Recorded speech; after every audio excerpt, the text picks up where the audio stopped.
नमस्कार दोस्तों, आप देख रहे हैं प्रोफेशनल रिपेयर चैनल। मैं आपका अपना दोस्त संजय। तो चलिए करते हैं वीडियो की शुरुआत। अगर वॉशिंग मशीन की बात करेंगे तो सबसे अच्छी वॉशिंग मशीन अगर कोई है वो है सेमी ऑटोमेटिक वॉशिंग मशीन।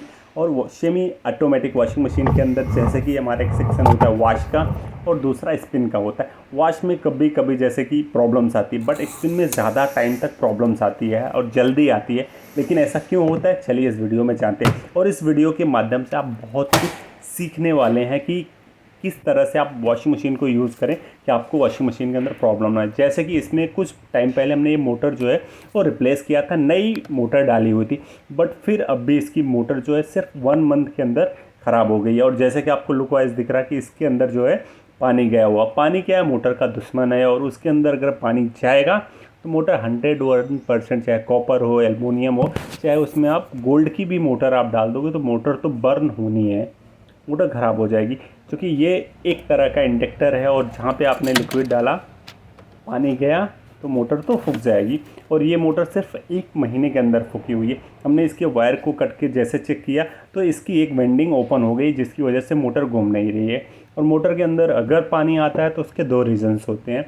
एक तो कपड़े अगर अनबैलेंस हुए उसकी वजह से मोटर फटती है, और सबसे ज़्यादा जो मोटर ख़राब होती है वो स्पिन की मोटर ख़राब होती है। वॉश की रियर टाइम पे ही मोटर ख़राब होती है। तो अभी ये हम ऊपर का कंट्रोल पैनल देखेंगे कि इसकी वेलो फटी हुई है, कि क्या ऐसी प्रॉब्लम्स है जिसके लिए इसकी मोटर जो है, ये वाली मोटर ख़राब हुई है। तो सबसे पहले साइड्स के स्क्रूज को हमने ओपन किया, जिसके बाद पीछे की ड्रेन जो सिलेक्टर्स है उसको निकालने के बाद हमने ये पूरे सेक्शन को, नट को, स्क्रू को रिमूव कर दिया है। और अभी हमने टब को भी बाहर निकालना है। और टब को बाहर निकालने के बाद जो चीज़ें आपको दिखेगी वो हैरान करने वाली हैं। वो इसलिए कि आपका ये सापट, ये सब चीज़ परफेक्ट है। और इसमें क्या प्रॉब्लम्स है, आप एक देख रहे हो, एक कपड़ा जो है, ये कपड़ा एक मोजा है जो कि अंदर जाके स्टक हो गया है, इधर फंसा हुआ है, जिसकी वजह से जो पानी ड्रेन आउट होना चाहिए प्रॉपर। जब भी हम लोग स्पिन यूज़ करते हैं तो क्या होता है, स्पिन जब भी घूमता रहता है तभी पानी भी ड्रेन होता रहता है। उस टाइम पे जो ये कपड़ा है या कॉटन का है वो जाके ड्रेन आउट में स्टक हो गया, जिसकी वजह से पानी ड्रेन नहीं हो पाया। और ये बैलों के माध्यम से, बैलो प्रॉपर है, बट कहीं ना कहीं जब भी पानी ज़्यादा स्टक हो जाता है और मोटर फुल स्पीड से घूम रही होती है तो कहीं ना कहीं जो पानी है वो अंदर जाता है, और उसके साथ साथ बैलो भी ज़्यादा टाइम तक बैलो ख़राब हो जाती है, बैलो फट जाती है। और ये एक कपड़ा है जिसकी वजह से ऐसी दिक्कत आई है। तो अगर आप वॉशिंग मशीन यूज़ करते हैं तो उसमें सबसे पहले जो आपको ध्यान देना है कि जब भी आप उसके अंदर कपड़े को डाल रहे हैं, कपड़े को सुखाने के लिए, तो वो टाइम पे आपको सेफ्टी कवर ज़रूर यूज़ करना है। और कपड़े को डालने के बाद आपको उसको अच्छी तरह से नीचे के साइड एकदम प्रेस कर देना है, जिसकी वजह से कपड़े इधर उधर ना जाएं। अगर इधर उधर कपड़े जाएंगे तो आपकी कितनी अच्छी मोटर है, कॉपर की है, एल्युमिनियम की है, कौन सी मोटर है, वो मैटर नहीं करता, मोटर आपकी बर्न हो जाएगी। और इसकी वजह से वॉशिंग मशीन तो आपकी अनबैलेंस होगी, जिससे कि आपका ड्रम भी ब्रेक हो सकता है, प्लस उसकी कैबिनेट भी ख़राब हो सकती है।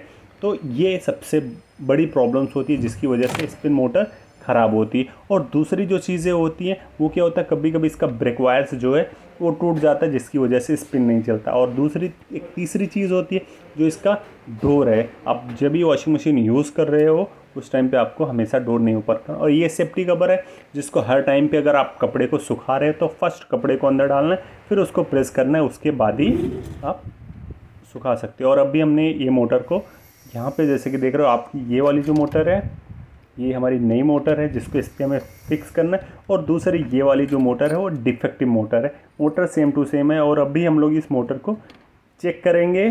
चेक तो हमने पहले ही कर लिया था, बट इसके अंदर जो है ये मोटर को हम लोग रिप्लेस करेंगे। ये हमें मोटर को रिप्लेस करना है, same to same motor use करनी है, मॉडिफाइड करके मोटर नहीं लगानी है। क्योंकि मोटर थोड़ी सी भी इधर उधर लगेगी तो उससे क्या होगा, सबसे पहले आपका ड्रम अनबैलेंस हो जाएगा और उसके साथ साथ ब्रेक वायर इधर उधर हो सकता है। तो अभी जैसे कि हम लोग जो डिफेक्टिव मोटर है उसे इस तरह से ड्रिल के माध्यम से ओपन करेंगे और डिफेक्टिव मोटर को निकालेंगे। 3 स्क्रूज लगे होते हैं और तीनों स्क्रूज को हमें किसी वॉशिंग मशीन के अंदर, आपका जो स्पिन वाली मोटर होती है उसमें 4 स्क्रूज होते हैं और ये तीनों स्क्रूज को निकाल लेना है। उसके बाद आप हटाएंगे तो मोटर हट जाएगी। मोटर हटने के बाद आपको तीनों सस्पेंशन को भी चेक कर लेना। कभी कभी क्या होता है, सस्पेंशन टूटे रहेंगे तो उसकी वजह से भी बैलो हमारी फट सकती है और पानी वॉशिंग मशीन के मोटर पे फिर से दोबारा आ सकते हैं, तो मोटर दोबारा भी फेलियर हो सकती है। जब भी आप मोटर रिप्लेस करें तो ज़रूरत अगर है तो आप ये सस्पेंशन को भी रिप्लेस कर सकते हैं। तो अगर नहीं है प्रॉपर है सस्पेंशन तो आपको उसी पे रख के सीधा आपको इजली फिट कर देना है। कभी फुल जब भी आपको मोटर फिक्स करना पूरा एकदम बाहर आप निकाल के जितनी अच्छी तरह से खोल के आप उसको चेक करके फिट करोगे, प्रॉपर स्पेस देख के। अगर लूज़ कनेक्टिविटी है तो उसको प्रॉपर अच्छी तरह से आपको कसना है। अगर थोड़ा सा भी लूज़ होगा तो जब भी स्पिन आपका चलेगी तो धीरे धीरे धीरे धीरे तो ज़्यादा लूज़ हो जाएगा और उसकी वजह से तब भी अनबैलेंस होगा और तब भी टूट सकता है और मोटर फिर से बेलो फट सकती है, मोटर फिर से अगेन ख़राब हो सकती है। तो ये सारी चीज़ों को जब भी आप मोटर रिप्लेस करें तो टाइम पे ये सारी छोटी छोटी चीज़ों को आपको ध्यान देना है। छोटी चीज़ों को आप इग्नोर करोगे तो उसकी वजह से आपको बड़ी प्रॉब्लम हो सकती है। तो अभी हमने मोटर को फिक्स कर दिया और वॉशिंग मशीन को हमने टेस्टिंग करना शुरू कर दिया। अभी वॉश वाला प्रोग्राम जैसे हमारा पहले भी बढ़िया चल रहा था, अभी भी चल रहा है। अभी हम लोग स्पिन वाले जिसके हमने मोटर को रिप्लेस किया है उसको टेस्ट करेंगे। जैसे कि हमने चला है, आप देख रहे हो कि अभी हमारा स्पिन जो है वो प्रॉपर तरीके से अच्छे से चल रहा है। तो जब कंपनियाँ वॉशिंग मशीन बनाती हैं, सारी चीज़ें आपको देती हैं, तो उसका कुछ ना कुछ ज़रूरत होती है और उसको सही तरीके से हमें यूज़ करना चाहिए। वो सारी चीज़ें अगर हम लोग यूज़ करेंगे तो बहुत कम फेलियर के रेशियोज़ रहते हैं। ज़्यादातर जो वॉशिंग मशीन फेलियर होती है उसमें सबसे ज़्यादा जो इश्यूज़ होते हैं वो यूज़ करने के तरीके के ऊपर डिपेंड होते हैं।